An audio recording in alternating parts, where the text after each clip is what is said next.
are cooking with Sheila in the Gangsta Goodies kitchen.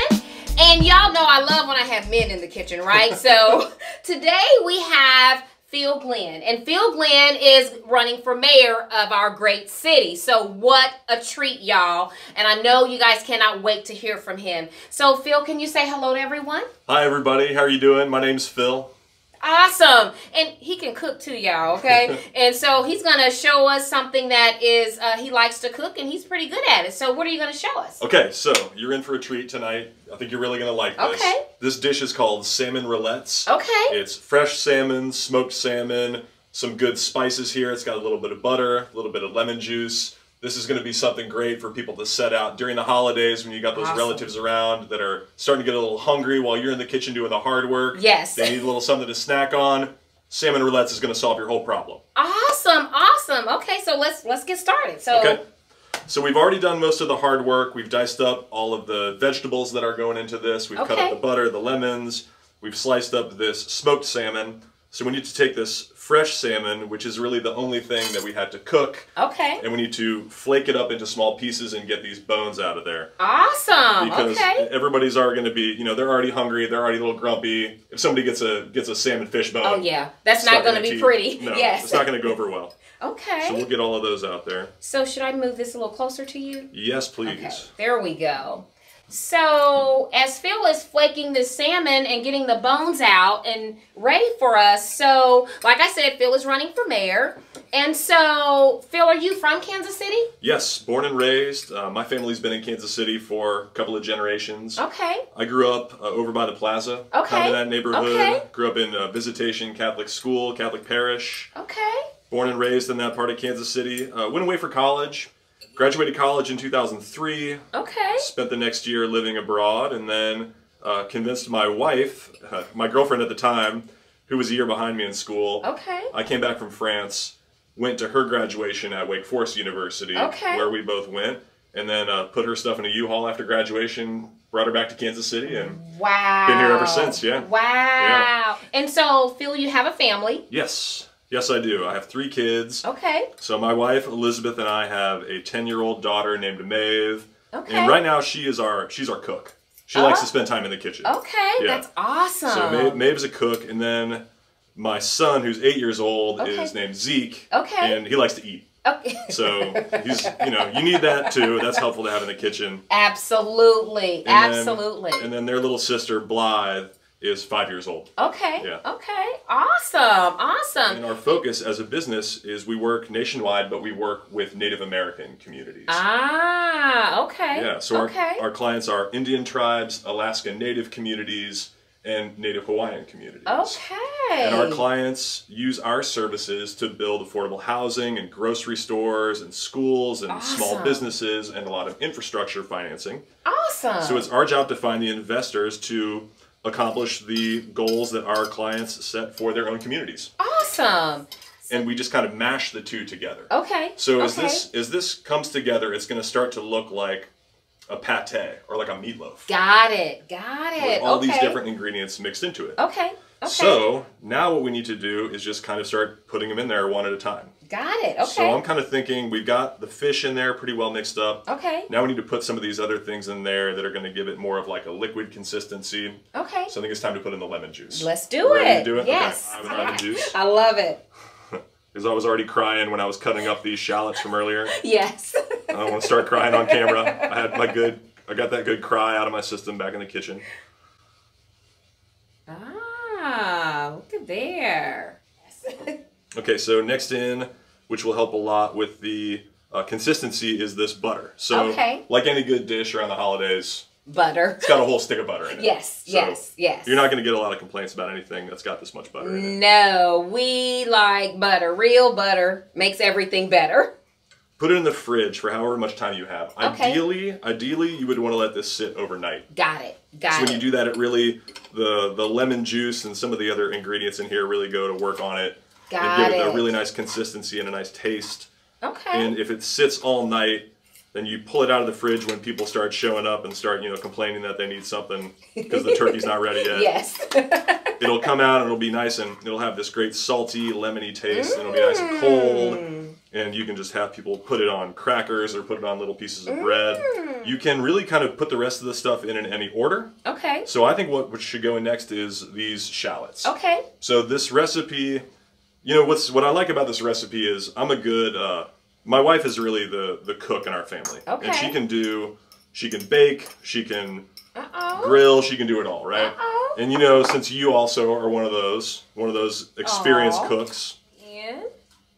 All right, so we want to put, this is flat leaf parsley. Okay. So you want to use Italian parsley or flat leaf parsley when you Got make it. this. The other kind of parsley won't work. The other kind won't work.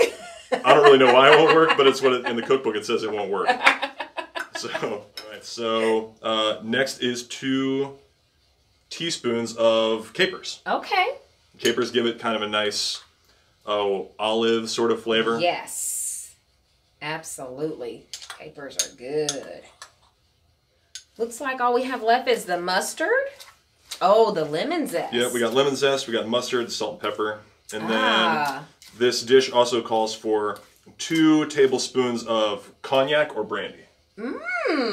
So the nice thing about the 2 tablespoons of cognac is it's part of the recipe. There you go. And you know, they don't sell cognac by the teaspoon or the tablespoon, so you got to buy the whole bottle, right? You got to buy the whole bottle. So then you got that in the kitchen.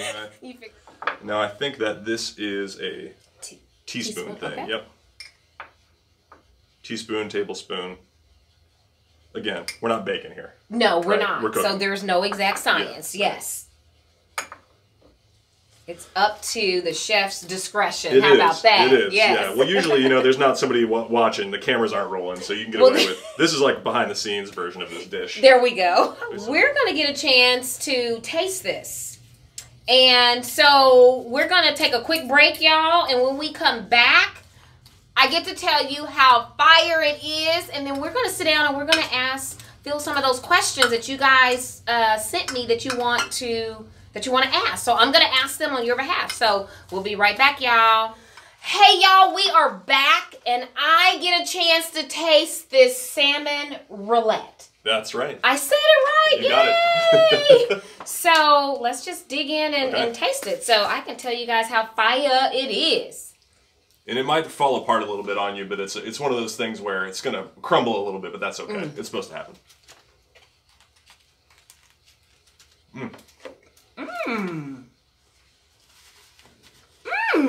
What do you think? Be honest. I love it. Good. Oh my! You can taste the lemon.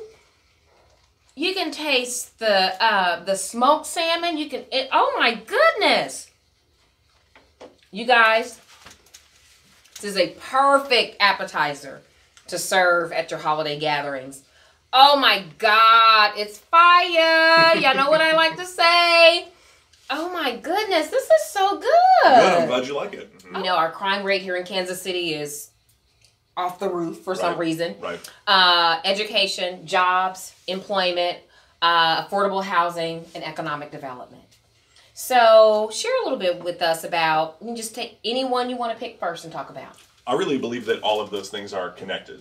I think that if we want to be a successful city, we really need to have successful neighborhoods. And I define that as a successful neighborhood has really nice high-quality housing that working families can afford, and a neighborhood that has quality jobs that the people who live in the neighborhood have the skills and the reliable transportation to be successful in. Stable neighborhoods. Yes, yes, yes. So what do you feel like I can do to move towards better schools for our kids? Well, I think that healthy schools and healthy communities go hand in hand. And people have the ability to have a positive impact on their community no matter at what level. If your way that you're going to try to create a healthy community is just by making healthy meals and creating healthy foods and just creating an opportunity for the people in your family, on your block, in your social circle to try new things and to get better at cooking healthy and eating healthier, you can have a positive impact on your community. If you want to work at a little different scale where you are talking about, okay, let's make sure and go to City Hall and advocate for sidewalks in our neighborhood, because the ability for people to walk and ride a bicycle to work and school, the opportunity for moms and dads to push a baby stroller down the sidewalk without, you know, feeling like they're, you know, like baby. Stable neighborhoods are safe neighborhoods because they have long-time residents. people who watch out for each other and keep their streets safe. And I really think that every neighborhood in Kansas City, even the neighborhoods, really especially the neighborhoods where we're experiencing this horrible violence right now, everyone who's living in those neighborhoods wants the same things. The problem is we have economic conditions in our city that make that really hard. It's harder than it should be to find a quality job that you can be in for a long time and build a career and build skills and grow your earnings over time. Right. It's hard to find a place where you can pay the rent. It's hard to buy a home that you think is going to appreciate in value. Right. And so there are, a lot of what we need to do to become a stronger city and a healthier city is going to have to be done by neighborhoods. Yeah. Economic development incentive programs that we can be using to bring in not just jobs for jobs' sake, not just the pure number of jobs, but quality jobs. Yes. That pay a living wage. Yes. That give you access to advance your own skill training. Yes. That have a predictable schedule so that you can be there for whoever the young people are in your life, whether it's your own children or whether it's the young people in your neighborhood who need a mentor. Yes. But somehow we've got to take our neighborhoods back. Yeah, I agree with you. And I think that everybody always has a little bit of a hesitation about stepping outside their own life situation. Everybody, we have a tendency to say, it's my responsibility to watch out for myself and my own family, and it is. And I think some people have some nervousness about stepping into a situation like you're talking about because they say, I don't want to stick my nose in somebody else's business. But I think what you're saying, and I agree with, is that what's happening in your neighborhood is your business. It is. I read that you just received an award, the President's Award from, From the Southern Christian Leadership Conference. Yes, for your advocacy on the whole minimum wage thing. That's right. Yeah. Thank you. That is awesome. The example that I'm trying to follow is what you were talking about in your neighborhood. You sometimes have to say things that make other people uncomfortable. Yes. And you sometimes have to say and do things that you might be uncomfortable with. Yes. And I've just had a lot of really good examples of people in my life who were not afraid to tell the truth, who are not afraid to really voice their beliefs. Yes. And I feel like I spent a lot of my time growing up just not wanting to rock the boat. Yes. Not wanting to upset people. Yes.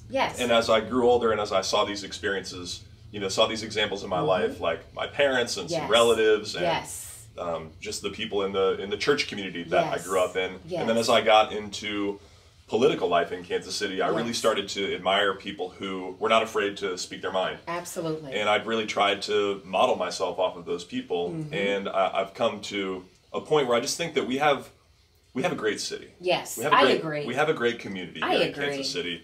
I'm going to have another one of these. Yeah, I think I'll have one too. But I also think we have a situation where, because some positive things have happened here recently, and some positive things have happened. I mean, winning the World Series was great. Having downtown hop in like it is great. We have a lot of positive things happening in Kansas City, Missouri, but yet at the same time, we're a city of 435,000 people that lost 150 of our fellow citizens to homicide in 2017. Right. We have some real problems in our community also. We're a community where 47% of the people who live in Kansas City rent their homes. 49% of that group is paying more than 30% of their income in rent. That means that's a lot of people who are just one injury at work, one maybe break up in a relationship, one job cut back in hours at their job. They're really just one shock away from losing their home, which is why when you drive around Kansas City, you see the possessions of families piled up on sidewalks because of foreclosures and evictions. Yes, absolutely. And I just think there are some conversations in Kansas City that we've been putting off for a while, and I really want this campaign to be a place where we can have them, and have them in a constructive way, and have them with respect and with love, like a family, because ultimately that's what we're all in this thing together, right? Absolutely, yes. I want to have your vote as mayor of Kansas City because I really believe that everybody out there wants to create economic opportunities in our community. And I've been building affordable housing across the country. I've been investing in businesses and projects that create quality jobs coast to coast. My experience has resulted in 5,448 new homes and over 5,000 quality jobs in economically distressed communities across the United States.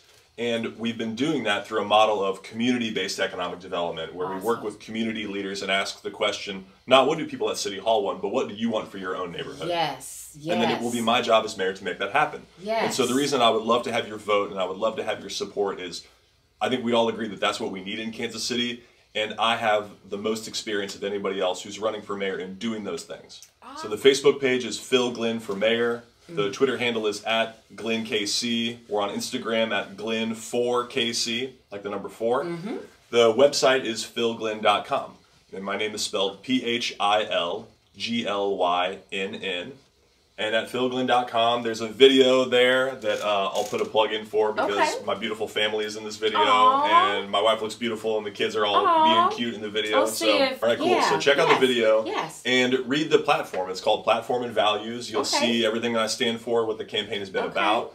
And if you want to reach out to me, you can get in touch with me through the website or through my social media handles if you have questions for me. And if you like what you see and you believe in this and it's something that you want to support, you can sign up to volunteer on the campaign. And the volunteer opportunities are going to be, I think they're going to be really fun. You know, if you're the kind of person that is an extrovert and you really like meeting people and talking with your neighbors, we'll have opportunities to knock on doors. Awesome. If you're not kind of like a face-to-face person, but you're willing to talk over the phone, we're going to be recruiting volunteers to make phone calls to motivate people to vote and to vote for Phill Glynn for mayor. Yes. Now, if you really like politics, you like campaigns, but you're shy and you don't want to do that kind of stuff, the other thing we need a lot of help with is data entry. So when we go out knocking on doors for the campaign, we ask people a lot of questions. And one really cool part about running for mayor is I've been very amazed at how people open up to me. You know, people tell you things that it surprises me how honest people are and how open they are about what's going on in their life. And what that means is that really tells us, what do Kansas Cityans want? What do they want for the future of their city? And we record all of that data. We write it down and we put it into a database. And that really helps us understand what do different voters in different parts of Kansas City want. And what we're really finding is that everybody wants the same things. You know, they might talk about it in a different way. They might use different words. They might feel like different types of infrastructure are more important to what they experience every day, but what everybody wants is, you know, a quality home that they can afford to be stable in over the long term and put down roots. Everybody wants a quality job that they find fulfilling, that allows them to advance in their life. Everybody wants a good school for their children and grandchildren to go to. They want to live in a neighborhood where they can develop relationships with their neighbors and and enjoy the things about Kansas City that are so amazing, like the great food and the great music and the leaves turning in fall, and then oh my goodness, and then it's so beautiful. Snowing in the first week of November, and then it's 60 degrees on Thanksgiving, and being -5 in January. You know, all the beautiful stuff about Kansas City that everybody loves. You know, I always tell people that Kansas City is one of the best kept secrets in the country. I truly, truly believe that. And you know, Phill, before we go, I just want to say that I think people respond to you that way and open up to you that way because of the energy that you give.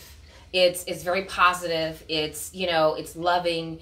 And you've made me feel that way, you know, and so. And, you know, there's that saying that, you know, whatever you give out is what you get back. And so that's why people are responding to you that way. Because you give, the energy is great. It's awesome. I love it. I absolutely love it.